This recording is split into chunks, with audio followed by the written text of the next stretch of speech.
الحمد لله وكفى وسلام على عباده الذين اصطفى أما بعد فقد قال الله تبارك وتعالى أعوذ بالله من الشيطان الرجيم بسم الله الرحمن الرحيم ولا تهنوا ولا تحزنوا وأنتم الأعلون إن كنتم مؤمنين صدق الله العظيم. صدر محترم معزز سامعین کرام، آج کی اس بزم خطابت میں میری تقریر کا موضوع ہے کیا ہم مسلمان ہیں؟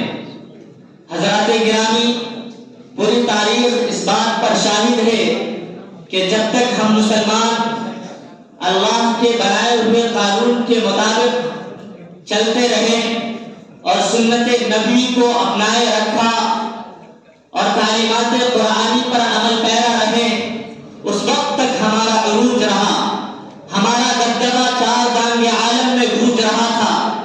ہم مسلمانوں کا نام سن کر غیروں کے تخت و تاج لرز اٹھتے تھے، لیکن آج ہم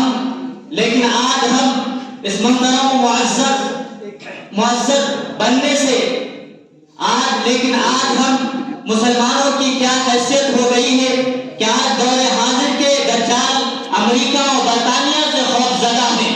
آج ہماری دعائیں قبولیت کے درجے تک کیوں نہیں پہنچ رہی ہے؟ آج ہم پر مظالم کے پہاڑ کیوں توڑے جا رہے ہیں؟ آج ہمارے مدارس و مکاتب کیوں محفوظ نہیں؟ اس کی خاص وجہ یہ ہے کہ ہمارے اندر سے اتحاد جیسا عظیم سرمایہ اٹھ گیا. ہمارا دین، آج ہم دین سے کوسوں دور بھاگ گئے ہیں. آج ہمارے پاس ہمیں دین کا پاس و لحاظ تک نہیں رہا. ایمان قوت و حیات